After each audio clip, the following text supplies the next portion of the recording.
E aí, pessoal, tudo certo? Aqui é o professor Rafael, professor de História. Vamos aí, mais uma aula agora sobre o governo Dutra, né? O governo do Eurico Gaspar Dutra. E esse é um governo que, basicamente, a gente tem que entender sobre ele, né, o contexto. Né? É um governo de contextos, tanto de contexto nacional quanto de contexto internacional. Isso foi decisivo, né? Foi um governo que foi muito atravessado pelos acontecimentos. Né? Que acontecimentos eram esses? Bem, no plano internacional, né, a gente tinha um novo cenário geopolítico sendo instalado, que era o cenário da Guerra Fria, né, e, claro, né, sobre a influência da doutrina Truman, né, do presidente Truman dos Estados Unidos, que era de combater o comunismo, né, não era uma política de coexistência, né? Então era uma política mais de avanço, né, para cima das forças comunistas e, claro, né, uma coisa que era exigida dos seus aliados é que ficassem atentos a isso, não à toa, por exemplo, do Dutra, depois de uma visita ao Truman, né, não muito tempo depois, vai proibir o Partido Comunista do Brasil. Ou seja, além dessas implicações, né, de política interna, esse contexto de Guerra Fria ele também estabelecia, né, uma abertura de mercados. A gente está começando a falar aqui de um sistema mais multilateral, né, que está sendo instalado aqui na Conferência de Bretton Woods, né, que o Fundo Monetário Internacional, né, o GATT, que depois avança para ver aquilo que a gente conhece como AMC hoje, né, o FMI, Banco Mundial, bem, as instituições, né, de Bretton Woods que tentavam estabelecer um capitalismo mais aberto, né, mais multilateral e também mais transnacional. E o Brasil está vindo de um período mais isolado, né, não era nem porque o Getúlio tivesse fazendo tantos esforços assim para isolar, mas a gente tinha uma guerra mundial, né, isso trazia um isolamento, e portanto o país tinha poucas reservas internacionais, tinha pouca grana, tinha pouco dólar, né, é, é, para conseguir fazer as transformações e segurar a moeda. Não à toa, nesse governo Dutra vai ser marcado por uma inflação estúpida, mas a gente já fala disso. Do ponto de vista da política interna, a gente tinha algumas conjunturas. Né? O Dutra, ele assume, né, sobre o movimento do queremismo. Né? Ele recebeu votos dessas pessoas, mas o queremismo queria uma constituinte sendo conduzida pelo Getúlio Vargas.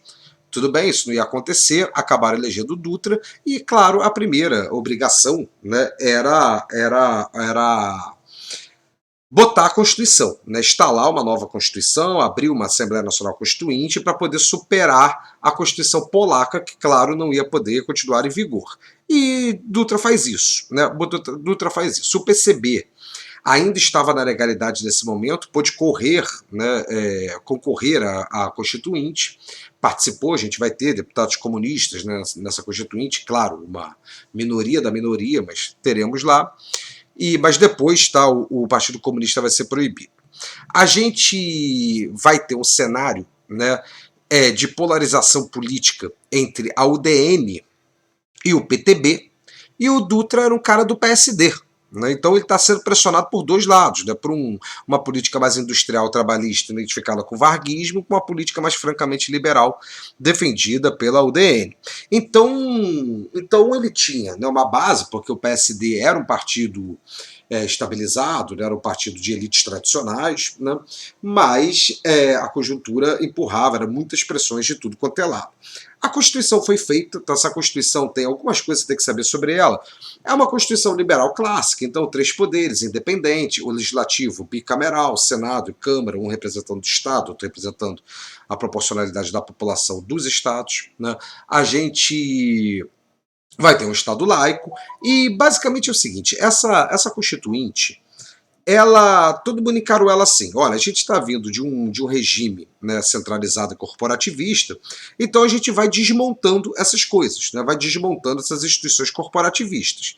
Isso foi feito, embora algumas fossem mantidas. Por exemplo, a CLT. A CLT tinha uma estrutura absolutamente corporativista, mas ela estava se apresentando como um pacto social ali fundacional, né, dessa nova etapa do capitalismo nacional. Então foi mantida, né, a CLT foi mantida, o pessoal não quis mexer com isso nesse momento. A gente tinha ainda possibilidades, tá, mas bem mais remotas, mas tínhamos possibilidades do presidente da República nomear interventores. Agora, alguns aspectos da Constituição polaca vão ser dizimados, né, como a censura à imprensa, né, a pena de morte. Né. Essa Constituição sobre o voto, a gente vai ter um voto universal, tá? Ou seja, não teremos voto censitário, temos voto universal secreto, né, para maiores de 18 anos, obrigatório. Agora, um detalhe, analfabetos não podiam votar e militares de baixa patente também não poderiam votar. De alta patente, é, é, é, poderia concorrer tranquilamente. Então a gente vai ver Brigadeiro Eduardo Gomes, né, concorrendo algumas vezes. A gente vai ter Marechal concorrendo à presidência da República durante esse período também. Então, alta patente não tinha problema. E uma novidade aqui, não está escrito aí, mas você anote. Uma novidade aí é que os mandatos passaram a ser de 5 anos, tá?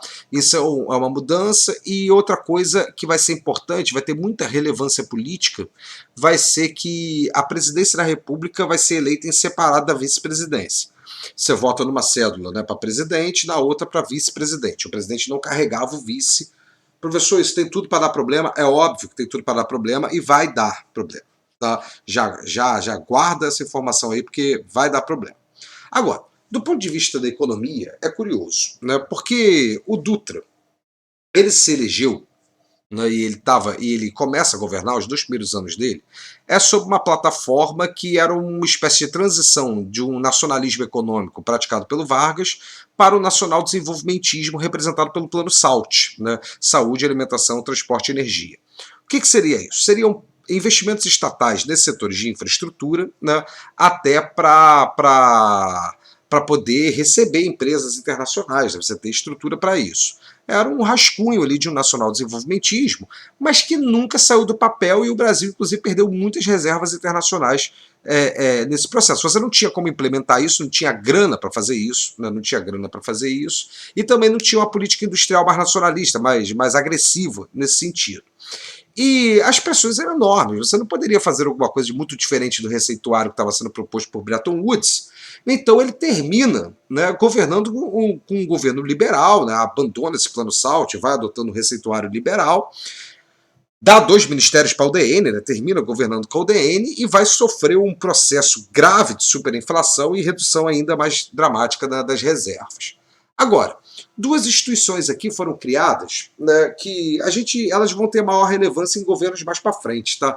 Mas foram criadas aqui que vale a pena comentar. Foi a CEPAL e as Comissões Mistas Brasil-Estados Unidos, CMBio. Né? O que era isso? A CEPAL, Comissão Econômica para a América Latina. Isso era uma ideia. Né? Os países da América Latina estão se entendendo no momento de subdesenvolvimento. Né? Esse era o termo que era utilizado. Nós somos subdesenvolvidos. Ok. Não é uma alternativa para nós fazer uma transição para o socialismo. Isso não vai acontecer. Então, mas como é que a gente faz para superar o subdesenvolvimento?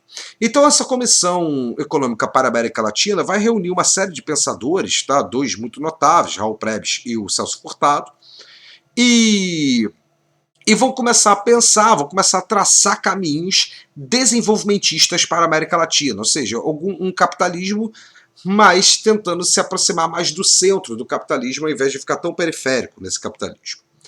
E as comissões mistas Brasil e Estados Unidos eram técnicos brasileiros e técnicos americanos que sentavam, né, abriam ali os mapas econômicos brasileiros, analisavam, tentavam perceber onde é que estavam os nós, né, de desenvolvimento, onde é que as coisas não fluíam, e vão fazer propostas para isso. Já dando um spoiler, né, do próximo presidente, uma das coisas que vai sair daí dessa comissão mista Brasil e Estados Unidos, uma proposta, vai ser a criação do BNDE, né, do Banco Nacional de Desenvolvimento, que é até curioso, porque foi a proposta americana. Os americanos não praticam isso, eles entendem que isso para eles não é eficaz, mas estavam entendendo que para a gente seria. Né, e por conta, claro, né, da diferença de economias e de história econômica desses países. Portanto, perceba que o governo Dutra foi muito atravessado. Né? O contexto político interno exigia uma agenda política que ele teve que cumprir, que passava pela Constituinte, né? Repactuar a política brasileira, e a agenda internacional obrigava uma adequação. E isso cria um clima, né? O Brasil estava vindo de um período de crescimento muito pujante, com autoritarismo, mas um crescimento muito pujante, e você teve uma mudança radical. Claro que isso tem a ver com o contexto internacional, uma série de coisas, Mas isso meio que deu saudade na galera, né? Isso deu saudade. E aí, no final do Dutra, quem é que vem candidato à presidência da República? Ele, Getúlio Vargas, né? Pelo PTB, com uma postura muito mais estadista, acima da política, ternos brancos, né, com sambinha de campanha, bota o retrato do velho na parede de novo, é Getúlio Vargas, nos braços do povo, né, Getúlio vinha nos braços do povo para a candidatura e ia enfrentar a UDN de Carlos Lacerda e do Marechal Henrique Lott. Né? Então, ou seja, vai ter que enfrentar o Carlos Lacerda e a sua imprensa, né, o seu jornal, né, o Tribuna da Imprensa, nesse processo. O Getúlio vai vencer as eleições e vai vencer também algumas tentativas de impedir a sua posse. Né? O Lacerda tinha falado que o Getúlio não poderia se candidatar, se candidato não poderia vencer, vencendo não poderia assumir e assumindo não poderia governar. E ele vai tentar colocar em prática, né, todo esse receituário. Tentou impedir, alegando que o Getúlio Vargas não teria tido maioria dos votos. Getúlio teve 49 contra 27, né, do candidato da UDN, o Brigadeiro. E falou o seguinte, não, olha, se o Vargas teve 49%, é porque 51% quer outro que não ele. Então ele não pode assumir. Claro que isso é uma matemática que não existe, não tinha segundo turno, tá, na época. E o Vargas acaba sumindo. Né?